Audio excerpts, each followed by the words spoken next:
What's going on, everybody? It's the Sax Man here today, day 4 in a row of practice. I figured I'm gonna start dressing up for these videos, and I wanted to bring you a little fashion tip, how I like to tie my tie. Shirt's a little tight, I gained a little bit of weight. See the guns poking through. But the way I tie my tie is called a Windsor, a full Windsor, or a double Windsor knot. To me, it just gives you a little bit more of a full triangle at the top. It looks better, especially when you wear a vest or a sweater, which is what I'll be wearing today. And this is a nice red floral pattern tie I have here.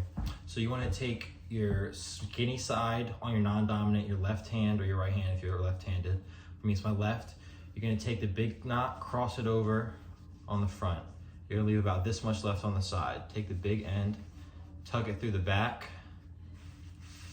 So now you're gonna see you have like this kind of section right here. You're gonna bring it, so you've tucked it through the back. You're gonna bring it around. See how the back is facing you now? Or the back is facing out, I should say. You're gonna go back over this side. So essentially what this does is this gives you that extra fatness.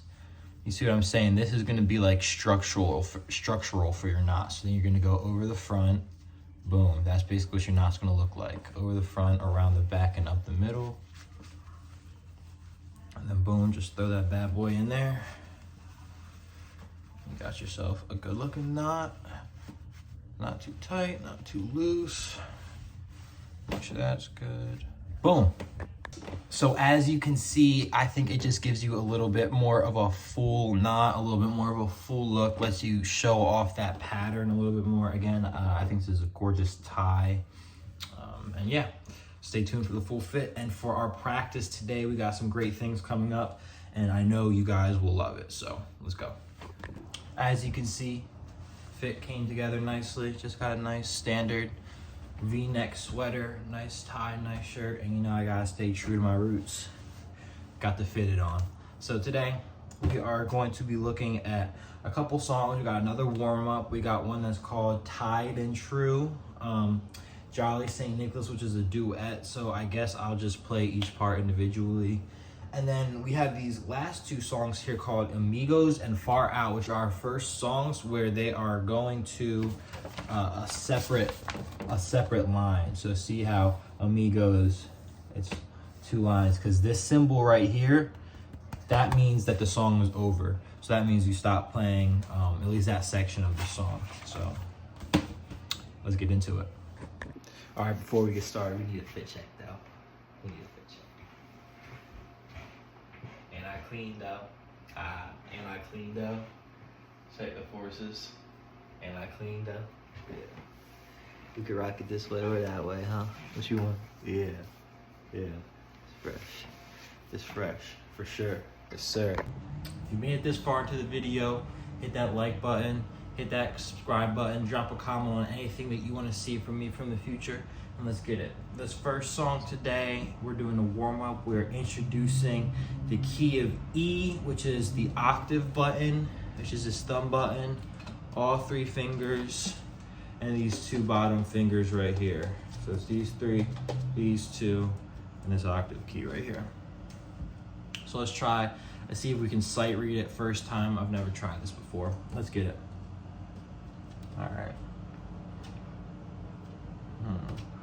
Hold up.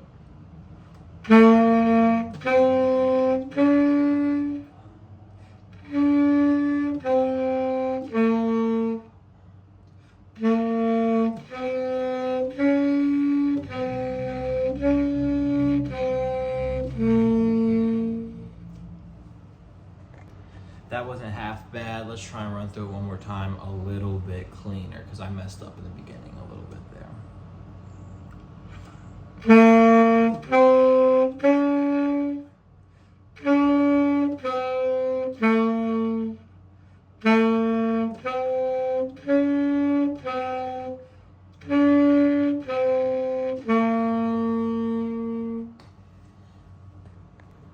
That one was awesome, easy peasy. We knocked that one out. Let's move on to the next one called Tried and True. Or not Tried and True. Tied and True. Get it right. All right, let's hit it. Oh, you know why? It's just I just figured out why it's called tied and true, because it actually introduces ties.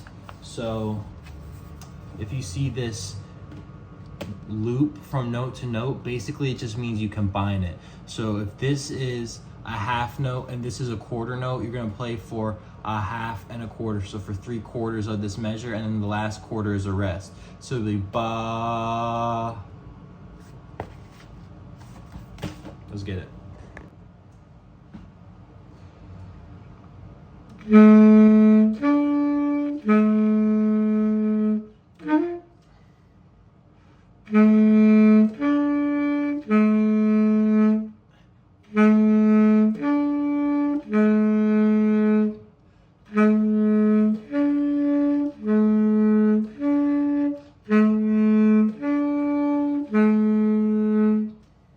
That one was kind of boring, but hey, I don't make the rules. I just work here, right? I just follow what the music tells me to play. It's like Drumline when they were trying to play some other stuff. The one band director was like, "No, we only play the classics," and then no one in the band wanted to play the music. It's kind of like, I don't know, you gotta write something a little more interesting. But hey, we beginners, we learned it. I know like 6 notes on this thing, so I get it. All right, this next one is called Jolly Old Saint Nick.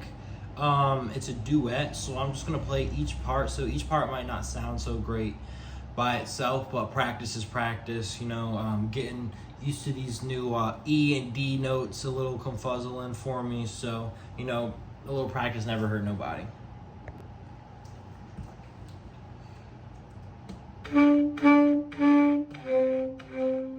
That was wrong. That was wrong.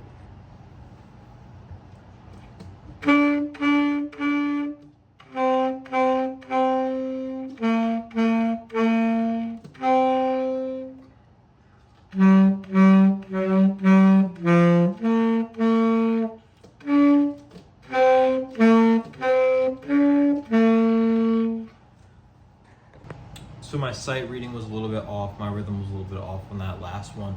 So let's try and get a little bit cleaner of a run in here.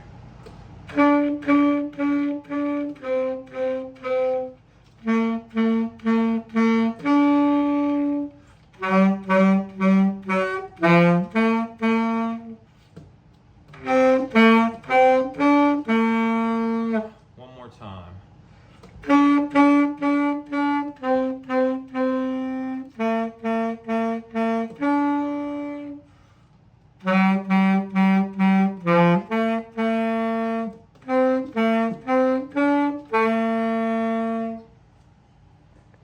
Alright, it was a little squeaky. I think I'll practice that one a little bit more behind scenes.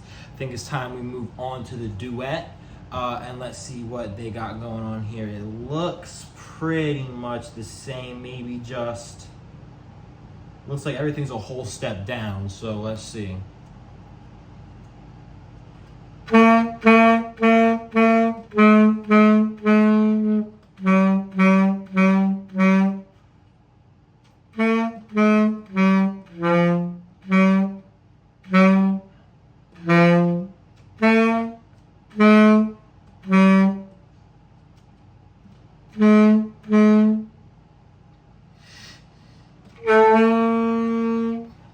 So that was not just a whole step down from everything else. Let's try that one more time.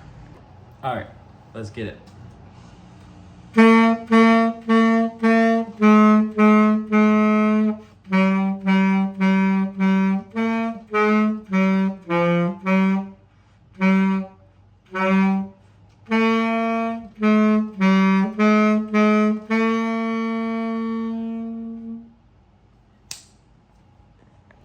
All right, that one sounded pretty good, so I think it's time to move on to Amigos. This one looks a little more simple, but maybe it sounds a little more fun. Who knows? A little bit longer. Let's see. So this song is actually in 2/4. So what that means is, in each song, right? These songs are split up into groups of 4. So basically, see, each of these 2 notes represents 2 beats. 1, 2, 3, 4. 1, 2, 3, 4. You see down here, 1, 2, 3, 4. 1, 2, 3, 4. You see? But down here in Amigos, it's in 2, 2. You can tell right there. So it's 1, 2, 1, 2, 1, 2. So it just makes it a little bit different. It makes the feel of the music a little bit different. Little music theory lesson there for you. But yeah, enough of the chit chat. Let's play.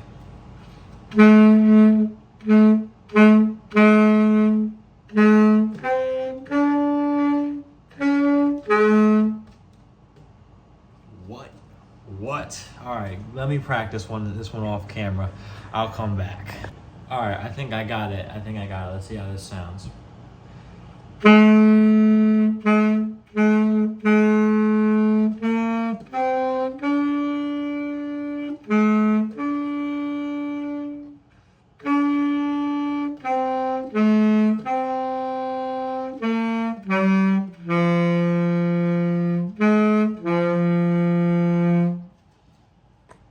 Those G's were a little bit squeaky, but other than that, I think that sounded pretty good. It was a little confusing at first, but after I got the groove down, I think it sounds nice. I like this one. I'm gonna run through it a couple more times off camera, and then we can move to Farm Out, which is our last song of the day.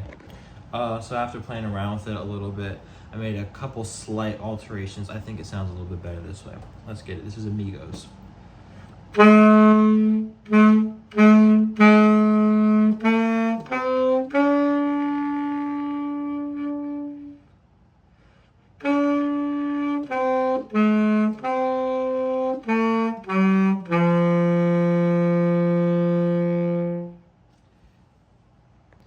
yeah, just taking out some of the redundancies in the writing, nothing crazy, but I think it just flows a little better and sounds a little smoother this way, if I'm being honest. Okay, so our last song here today is called Farm Out. It's again in 2/4. So first try, let's see how it goes. This is sight reading. First try.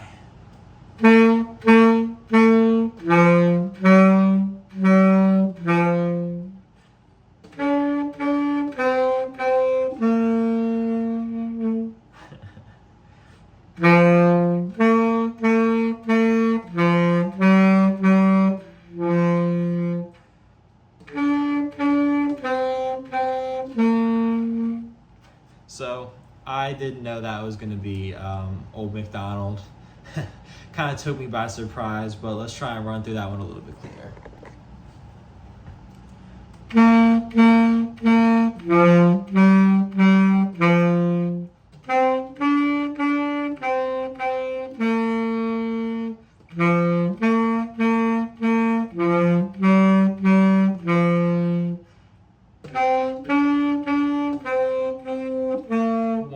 Time and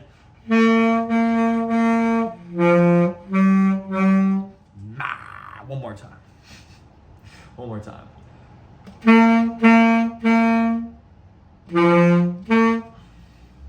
Cut. See, this is what I'm talking about in the last video, is I get ahead of myself and I stop sight reading the music, and I end up trying to go off like my ear and off memory, which isn't necessarily a bad skill to cultivate, but right now I'm trying to learn sheet music, so it's probably best if I, learn the sheet music. So let's give this one more try.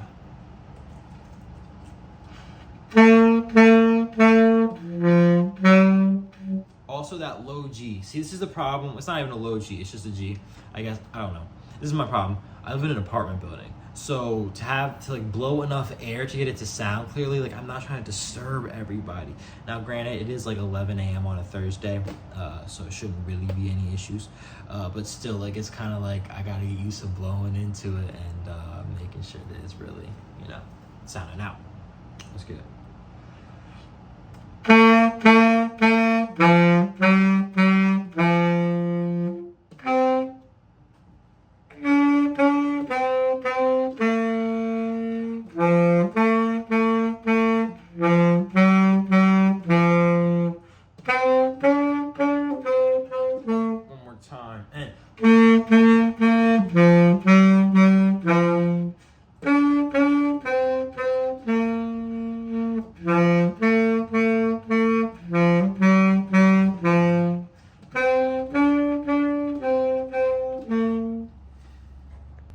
See, I was putting in extra D.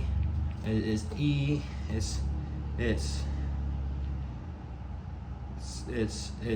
I was messing up is what it is, essentially. I was putting in an extra note, but it's fine. That's enough on-camera practice for today. I'm gonna run through all of these a couple more times. But that's it for us today. I hope you enjoyed today's video. If there's anything you want to see in the future, drop it in the comments. Like and subscribe to see more of this beautiful face in the future. And yeah, I hope everyone watching has a great, wonderful, blessed day. Bye-bye.